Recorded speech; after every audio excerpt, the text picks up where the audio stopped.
Bonjour, good morning. We are back at John and Coco's. If you remember from the last video, we were busy making these rooms look beautiful. Whew. What's this? A staircase. There you go, John and Coco. As promised, Josh has fitted the staircase. Like you said, the flow into the bedroom's perfectly fine. Plenty of headroom, nothing to worry about there. Apparently it's safe to walk up. It's not collapsed yet, we're doing okay.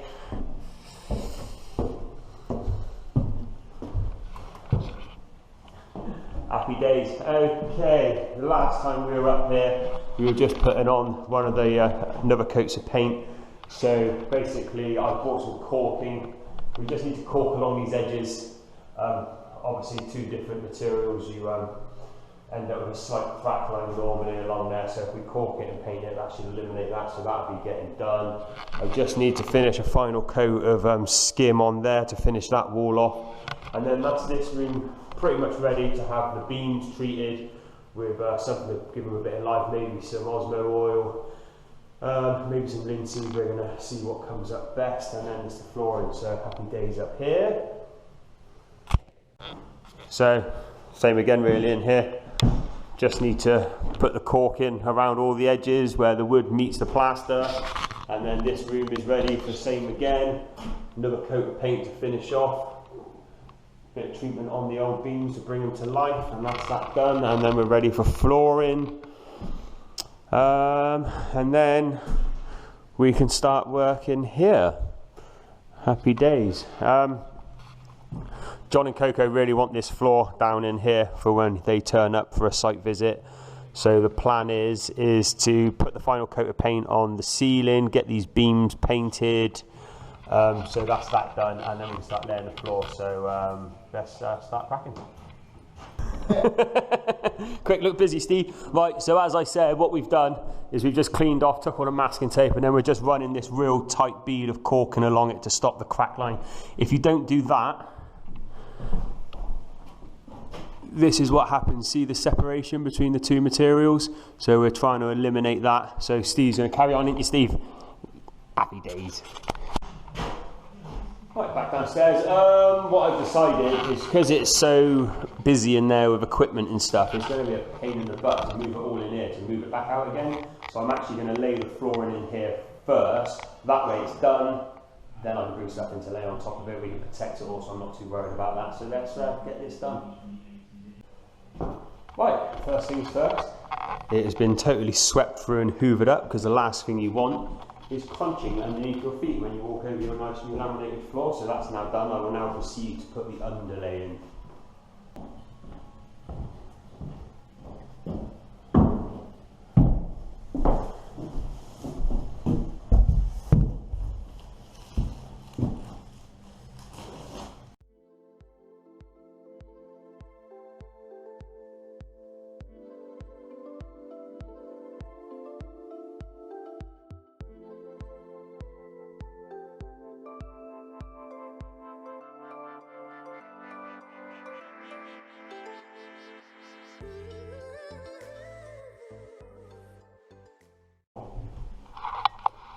Okay, that's the underlay all laid. We have a 30mm discrepancy between that width and that width. So now that I'm aware of it, what I'll do is I'll bring some boards in, set out, and then we measure back, and we basically work out if there's going to be an awkward cut going up against that wall, and then if there is, then we have to cut this side to make sure that side's a decent cut. It's really important when you're doing this sort of setting out that you take your time in the early part of it to get it right at the finish, so I will do that now. Right, I'm not going to do a how-to on to do bloody flooring, because there's plenty of videos available online on YouTube. RTFM, read the manual always, just in case there's something new you don't know about. These have got a little plastic strip at the end, which I think binds it together better, I'm assuming. I have fitted previously over here, which had a plastic tab in it, and it was a nightmare. Like, I was sweating laying it. It was extremely difficult. I actually get someone to help me put it all together, purely because doing it on my own was impossible. It really was. Hopefully this will be a little bit easier. So basically what I'm going to do is clip the first row together, measure back, check to see if there's any awkward cuts. If there isn't, brilliant, we carry on. If there is, then I will cut and adjust to suit, and then we will work from there.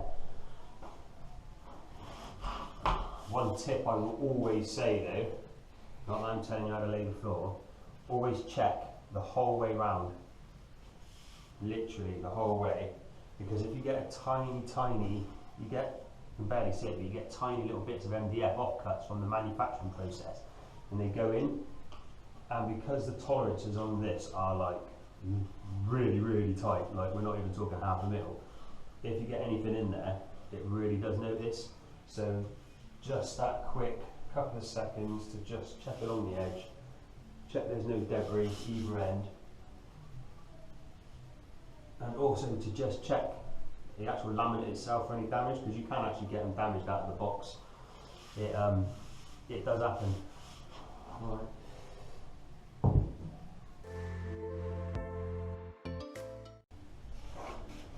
Good example, there's glue there, that would have an effect on it.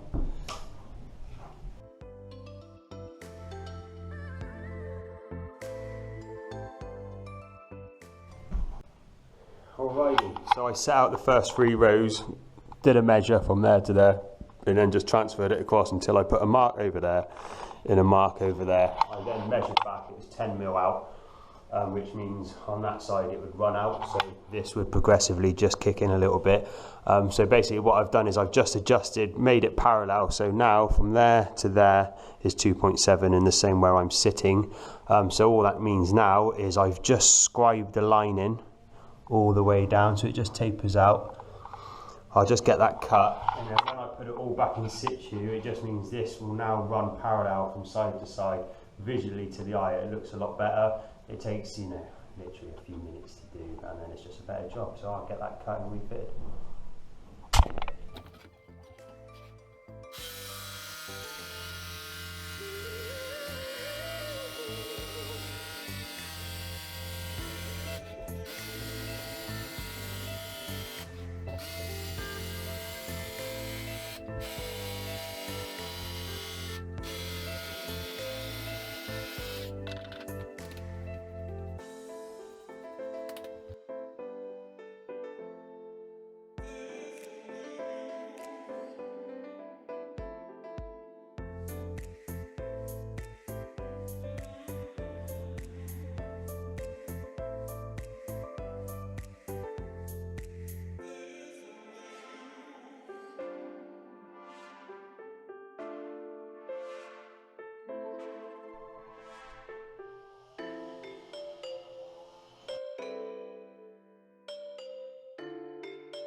Okay, we're on the last row and I'm going to do this live. So in theory, if I set this out properly, these two measurements should be pretty close. So 132.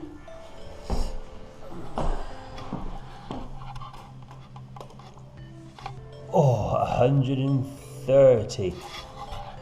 2 mil out. Disgusting. Probably the plaster, let's be honest. That's good, really good, really pleased with that. Happy days. Like I said, then to the eye, like that is nice and parallel, and that is nice and parallel, because obviously the last thing you want is it to kick. This looks a crap job. Right, really pleased. I will get this last bit in and then we'll talk about the product.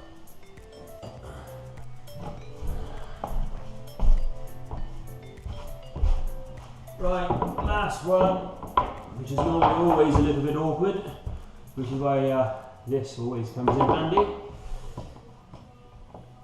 Use the persuader and the whacker.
Right, let's get all this cleared up.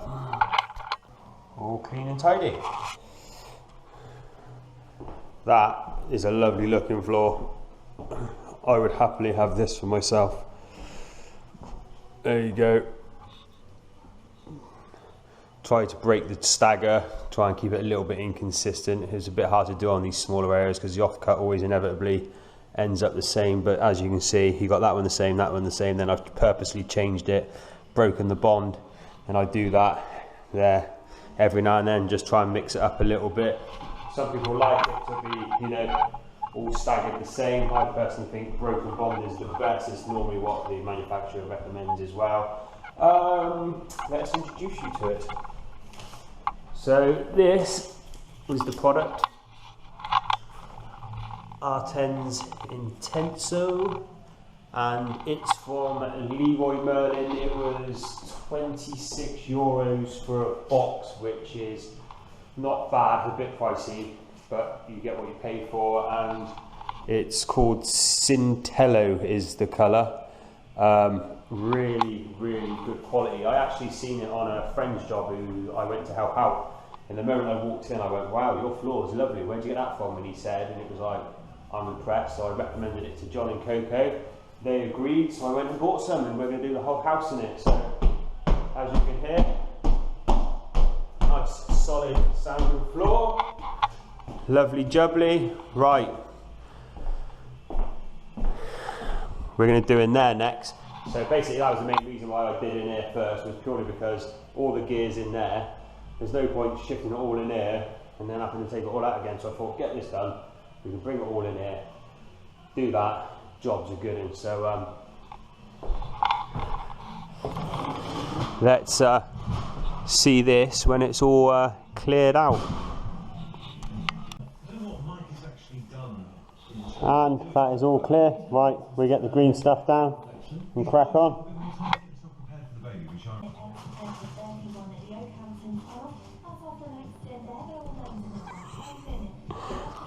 It's like watching nature.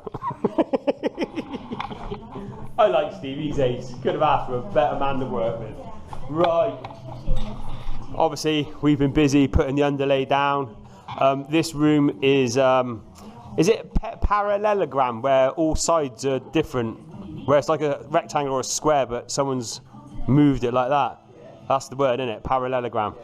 Posh word of the day, guys. Parallelogram. Hard word. You can't say it. I can't say it. I can't say many words. That's why I can't speak French. I can barely speak English. Basically, that wall kicks out. That wall kicks out because we battened this, because we like to keep original looking features. So, you know, rather than it being all straight lines, we battened it so you get the quirkiness. It keeps the, you know, retains character of the house. The downside of that is it means we haven't got straight walls to work to, which makes it a little bit harder. But basically, what I've got to do now is the same in the other room. Put the first couple of rows in and then work out how we can get it parallel with that back wall, but also so it looks half decent with this wall. Wish me luck. We'll come back when I've got it set up. It's the morning. Oh, you can tell it's winter when you wake up and it's like this still. Summer will soon be a distant memory. Right, following on from that last clip, we're going to start setting this floor out. The carpenter was here last night and is finished off building the bottom step up and putting a few extra nuts and bolts in. We've also got my friend coming to help fit the flue, so we'll be doing some of that later. So that will be getting commissioned, I suppose is the word. So let's see what happens. Right, little update. So basically what's happened is I put these four together and then lots of jigging around, because I've got to make sure when it goes across we don't have stupid cuts on that post, those stairs, that wall there, that wall over there. So I've had to keep on moving it until it's basically parallel with the opposite wall and this wall, but also so it doesn't make it awkward to do any cuts there, which is obviously a right pain in the butt. But like I said in the earlier clips when I was in the other room, a little bit of time and attention can really make the job look a lot better. I'm currently just cutting in and doing the scribe along here now, so let's see that happen.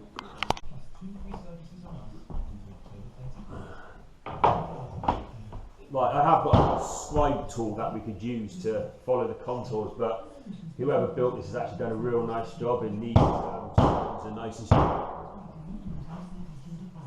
Steve's busy upstairs.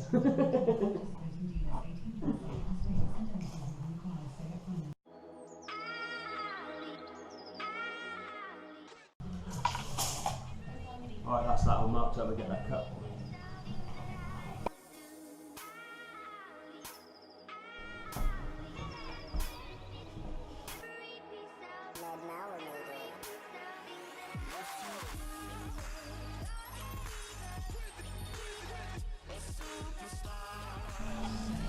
Right, now that all the cuts have been done, just slide this out a little bit and then try and fit it.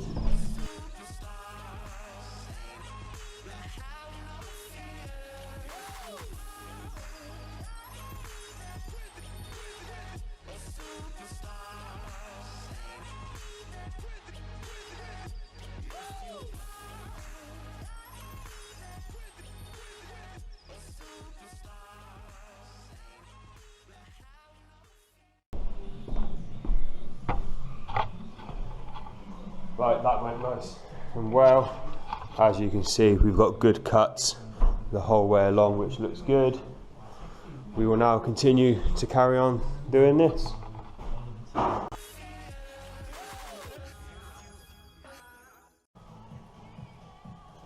Right, I'm going to give you a little update. I forgot to charge the battery, so we've been working all morning, so not a lot of things filmed because the battery was flat. Right, as you can see, we are well ahead now with the flooring. We're just getting to all the awkward cuts around the stairs and that. I've got Steve just finishing off putting the underlay down, keeping ahead of me. He's also been upstairs and prepped this whole floor, scraped it all, make sure no nails are sticking up, loaded out for me. So that's that done.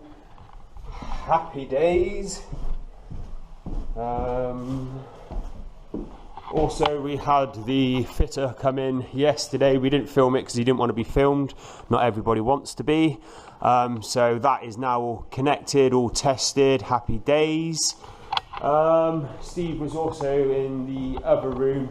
Steve's been doing loads of little jobs I've not been filming because they're just little jobs you never know that have actually been done. But it's cleaning all these lines here. Like I said, the same upstairs, doing all the caulking, doing all the prep work ready for final coat. So that's that been done. I will now continue to do some cuts. I've now got to do this cut here, which is great fun. Love a challenge. Right, we'll film me doing this cut.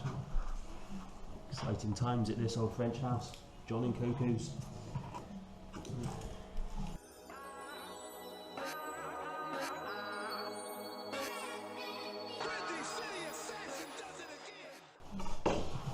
So one of the problems we're having with this particular job is, for example, this post had to be in line with the beams up there.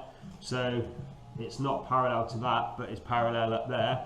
This obviously had to be fixed in line with the stringer up there, so it sits where it sits, which isn't parallel with anything else either. So literally everything we come up against is not square to one another because we're just putting old stuff with old stuff, and then we're trying to put the brand new, which is all squared off of that wall, up towards it, which is making it a bit interesting.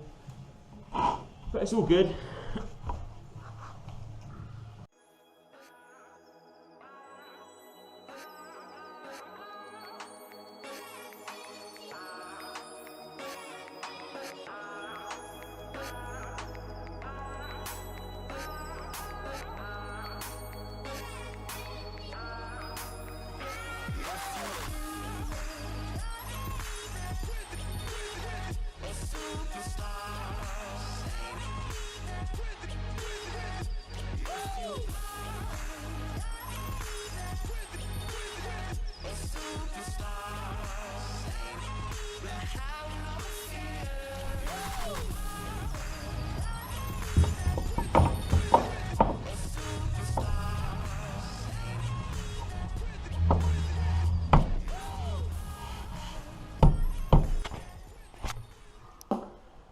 Right, we are finished as always. Big rush towards the end, packing everything up, clearing everything up.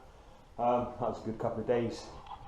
So, floor's nearly done. All the pain in the ass bits are done, so we just got that tiny little bit left.